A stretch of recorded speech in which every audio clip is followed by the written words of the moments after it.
Muy buenas noches, bienvenidos a esta casa, no es hotel. Nos vemos después de 2 semanas. Ha pasado la elección, ha pasado el referéndum.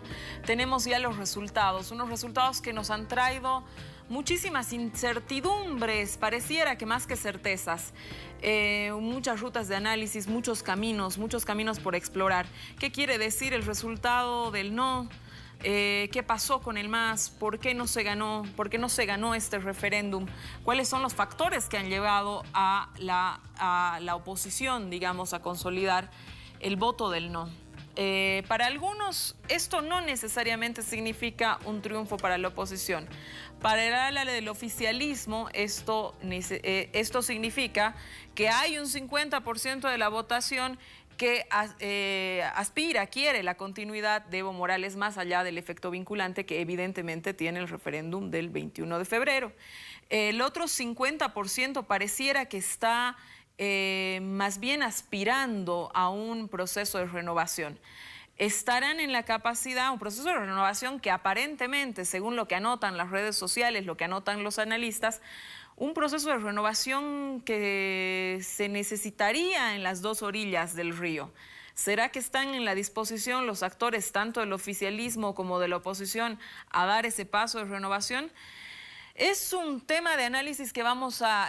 muchos temas de análisis. Esta noche hemos invitado a diferentes personajes de diferentes áreas de trabajo para poder hacer un análisis lo que el tiempo nos permite, en la amplitud que el tiempo nos permite. Elena Argirakis desde Santa Cruz, muy buenas noches, bienvenida.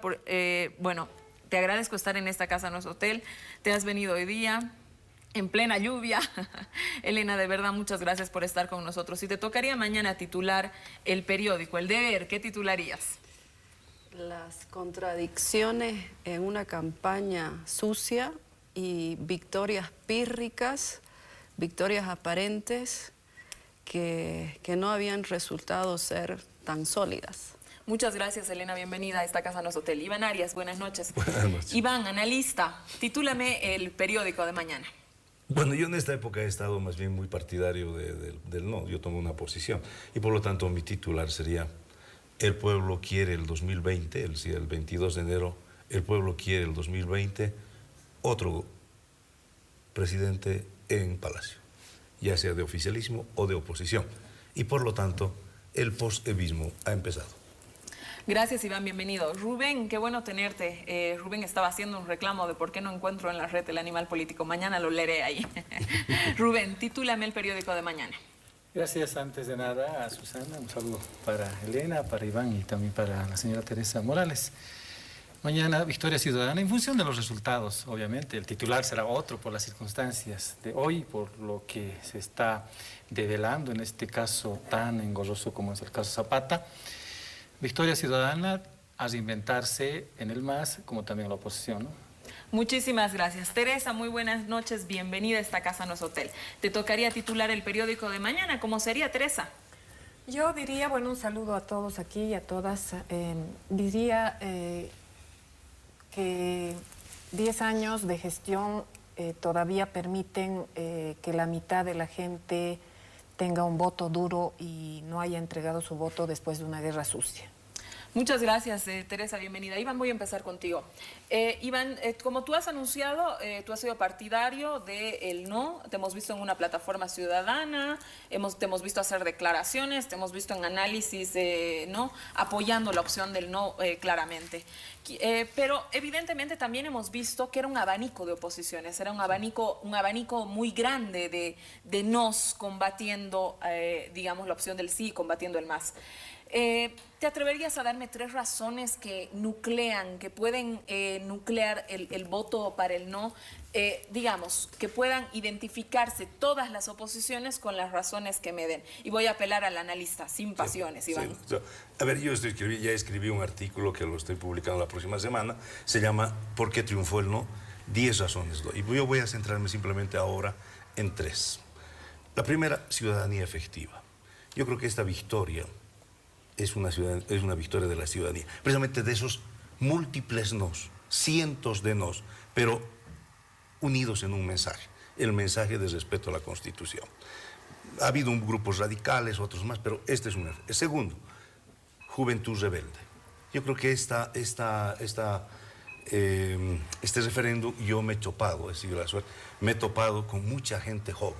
Esa gente que siempre creemos que está para el reggaetón, se ha movilizado a favor y en contra, pero fundamentalmente en contra de la reelección. Esta es una incorporación nueva que tenemos que ver y que no podemos desdeñar. Estos dos elementos nos llevan a decir que por lo tanto en él nadie puede arrogarse la victoria. Es decir, lo peor que puede ocurrir es que una persona, ya sea de partido político, diga yo soy el autor. No, aquí hay miles de nos, cientos de nos, ciudadanía efectiva, juventud rebelde y fundamentalmente redes sociales. Yo creo que no se puede después de esto pensar el futuro sin las redes sociales. Fíjate, nosotros hemos hecho un cuadro y hemos logrado encontrar más de 263.000 seguidores en diferentes grupos. Yo, personalmente, yo me he articulado con más de 50 grupos. Es decir, y esto nos ha permitido, reconozco que ha habido cosas quizás exageradas, ¿no? Pero realmente las redes sociales, segundo, el tercer elemento, que no vamos a dejar de pensar a futuro, redes sociales. Las redes sociales han incursionado para hacer política. Te diría estas tres de mis 10 razones que quizás las voy a desarrollar, pero quiero dejar bien claro, esta es una victoria de la ciudadanía y nadie se la puede arrogar, y mis felicitaciones a esa ciudadanía que se impuso a un aparato estatal abusivo. Elena, ¿estás de acuerdo? ¿Cuáles desde tu perspectiva las razones por las que ganó el no? Tengo dudas sobre estas razones que ha planteado el colega, y por el otro lado, uno de los primeros elementos por los cuales hay una victoria del no es que por única vez, no solamente en estos 10 años, sino en la proyección hacia el futuro, las oposiciones en Bolivia han podido hacer causa común. Esto significa que todo el espectro político ideológico, tanto de las disidencias que salen del MAS, la fuga que tiene el MAS, como posiciones de centro derecha, de derecha conservadora, de derecha radical, de derecha polarizada, derecha violenta, han podido comulgar en torno a un mismo eje político discursivo porque no se presentaron candidaturas. Y por el otro lado no estaba en pugna básicamente la reproducción del poder, estaba en pugna la búsqueda de vaciamiento, que esto ha sido uno de los elementos centrales. La campaña ha girado en torno al vaciamiento, no un debate estructural, no un debate en torno a una agenda pública, sino al vaciamiento de la institucionalidad, el vaciamiento de la autoridad, el vaciamiento inclusive, ahí voy a contrastar con la opinión del colega, de la misma Constitución. Porque ¿cómo se ha logrado esta victoria? No a través de una vía necesariamente 100% legal, porque se ha incurrido en una guerra sucia que por primera vez en Bolivia no solamente invade lo privado, sino invade la intimidad. Y el segundo elemento que yo quisiera aquí recalcar es que las redes sociales, si bien hay en un espacio de participación, crean una hiperrealidad. Entonces, en este sentido, mucho de lo que se ha visto, ese activismo que se ha visto en las redes sociales, puede perfectamente también ser creado a través de esta ingeniería, el software, y este es un tema que vale la pena analizarlo, porque también otro de los elementos que han permitido la victoria del no es que el escenario de disputa se ha trasladado de la calle, del territorio, que este era uno de los elementos centrales, la fortaleza del proceso del cambio y del MAS, ha sido el territorio. Sin embargo, la guerra sucia marcó en determinado momento agenda 2 semanas antes de la fecha del 21 de febrero y volcó el escenario de disputa hacia las redes y prácticamente en ese escenario configuró un escenario prácticamente monopólico. Entonces la campaña, el estilo, el debate, el marcar agenda se trasladó a redes. Y ahí es donde yo tengo mis dudas sobre lo que plantea el colega, ciudadanía efectiva. No sé si efectivamente hay ciudadanía o hay movilización, tal vez de cuenta ficticia, de generación de invasión en términos de conciencia. El proceso de cambio hace 10 años atrás movilizó ciudadanía en la calle. Era un hecho fáctico. Acordémonos de los bloqueos y las movilizaciones de las 4 esquinas en su época. Entonces esta idea yo no sé si es tan cierta. Teresa, tú has estado prácticamente desde el inicio del movimiento al socialismo participando en todas las campañas que han hecho desde el movimiento al socialismo. Me interesa mucho cuál es tu percepción sobre esto, porque evidentemente las redes sociales, de las que quisiera hablar en el siguiente bloque, se han constituido en un nuevo campo de acción política. Eso no solamente ha pasado aquí, ha pasado en todos los países que en los últimos particularmente 10 años han tenido elecciones. Quizás este efecto lo estemos notando nosotros por primera vez, pero de ninguna manera es una novedad. ¿Qué pasa en los otros campos de acción política, Teresa? ¿Dónde está la razón por la que el sí no ha ganado, Teresa? Desde una visión, si quieres, autocrítica. No, a ver, te lo dejo. Bueno, una cosa clara es que el planteamiento del referéndum se da en torno a la modificación de un artículo que le permitiría al presidente Evo y al vicepresidente Álvaro repostularse el 2019. Quienes han puesto sí están de acuerdo con que continúe el proceso de cambio y que el presidente Evo pueda repostularse el 2019. Quienes han marcado no están de acuerdo con eso, pero no tenemos idea con qué están de acuerdo, con quién estarían de acuerdo o con qué programa estarían de acuerdo. Son múltiples opositores, desde los trotskistas radicales hasta los ambientalistas radicales, pasando por los liberales y neoliberales radicales, que optaron por el no, un abanico enorme. Quien votó por no está apoyando a ningún programa y a ningún candidato. Lo que se ha planteado desde la campaña del sí es simplemente explicar y convencer al votante de la imprescindible necesidad de que siga el proceso de cambio con el programa que hay, con el Plan Nacional de Desarrollo, con una agenda de largo plazo 2025-2025 y convencidos de que el mejor líder para eso debe continuar siendo el presidente Evo. Y a esa propuesta le ha respondido la mitad de la gente en Bolivia, un poco menos de la mitad, diciendo que sí. Efectivamente, en cierto momento se abandonó ese debate, que lo hubo en un primer momento. Yo diría que el mes de diciembre y algo de enero había ese debate. Y lo estábamos, estábamos entrando en tema, en términos de que había una lógica que planteaba que no es democrático la continuidad, y otra lógica que planteaba que más bien la continuidad permitía consolidación de logros, ¿no es cierto? Ese debate era el que debía continuar y si continuaba así probablemente hubiéramos logrado un voto más consistente en términos de lo que se estaba preguntando. Pero lo que no hemos logrado no hemos logrado eso debido a que se ha interrumpido con un proceso que a través de redes, lo hablaremos más tarde, que ha permitido que basándose en los anonimatos se desarrolle toda una campaña que ha violado toda norma ética y moral, pero hasta el extremo, ¿no? Al grado de basura, ya realmente dramático. Y y claro, como hay un cierto morbo, no es cierto, público, una tendencia de la gente a ocuparse de este tema, de este tipo de temas, pues ha distraído ese debate serio que hubiera habido.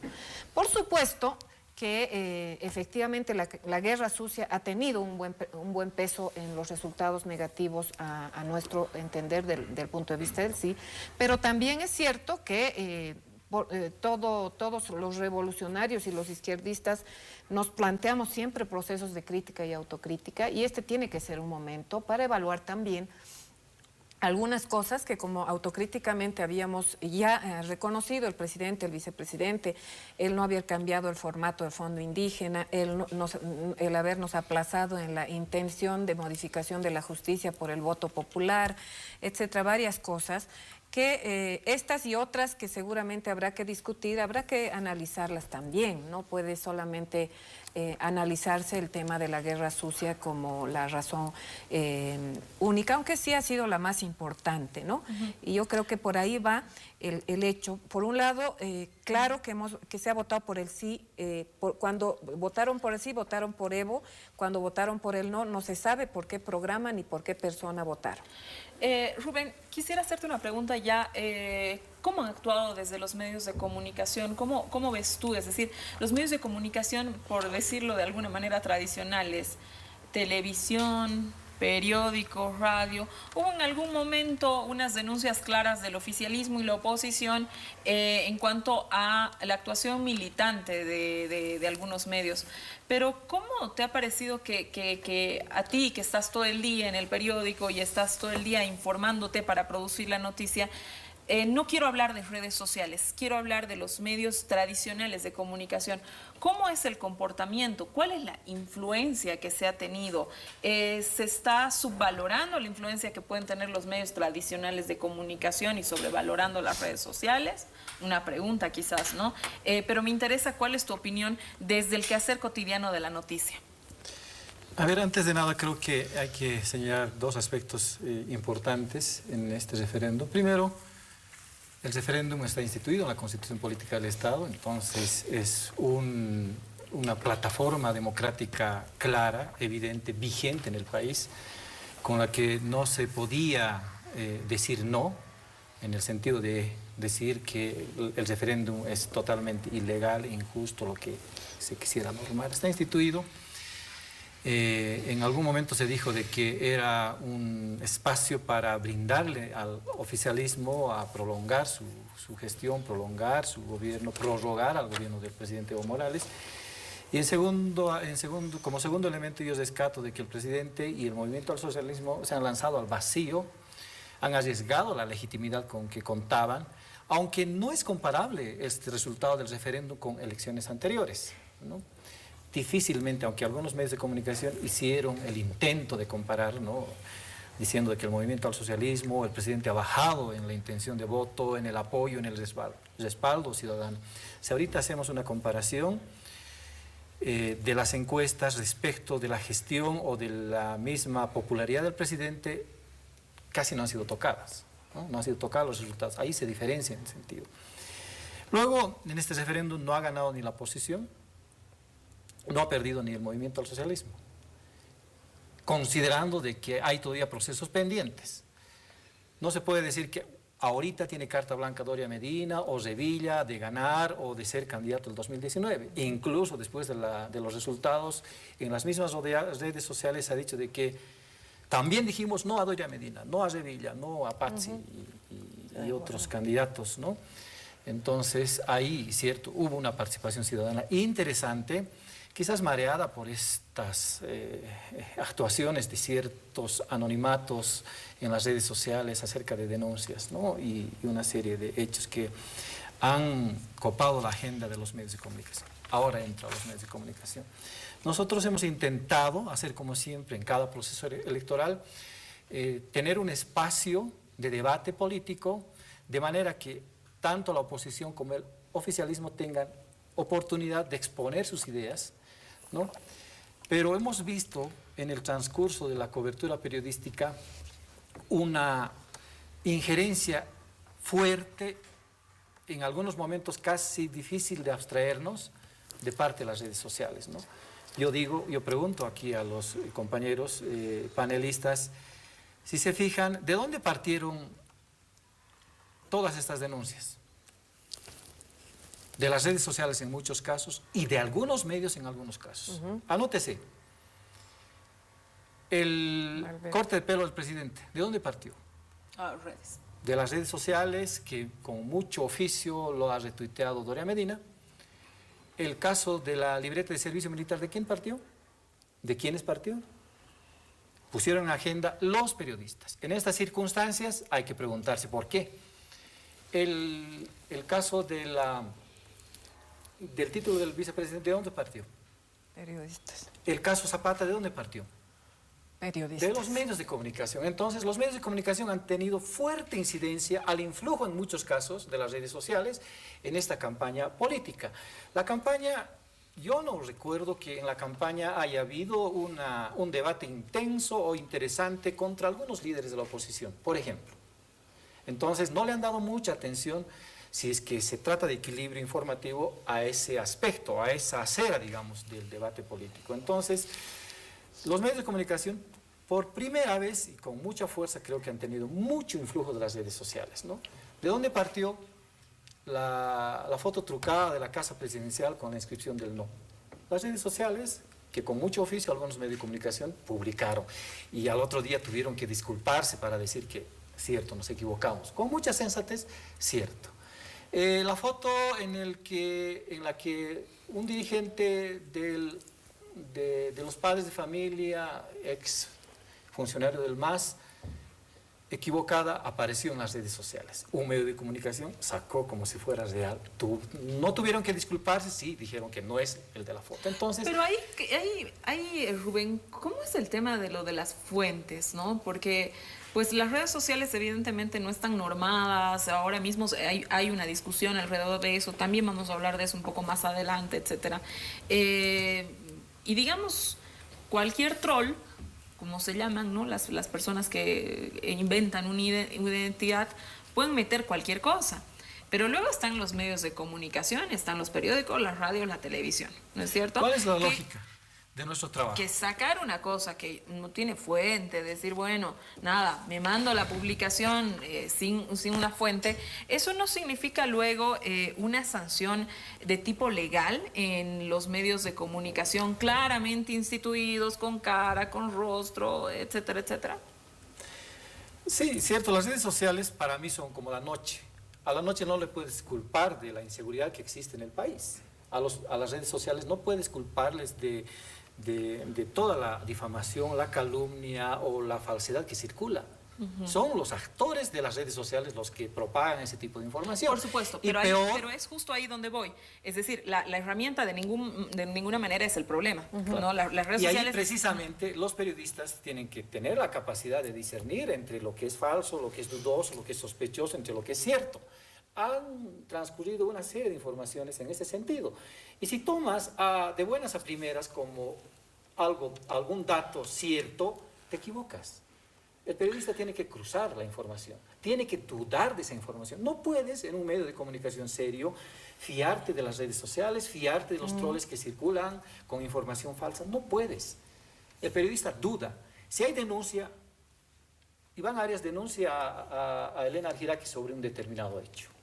Yo no puedo decir, Iván Arias denunció que Elena Argirakis tal cosa.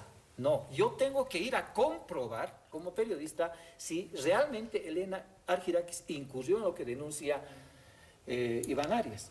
¿Qué opinas? El periodista no se queda ahí. Entonces, pero yo quisiera, antes me ha quedado en la sombra porque mis redes me andan escribiendo. Y a mí también me ha quedado la pregunta. O sea, atiende el programa, Iván Arias. No, por es que favor. estoy preocupado, he ido tomando apuntes y claro, Elena no se conoce la victoria del no.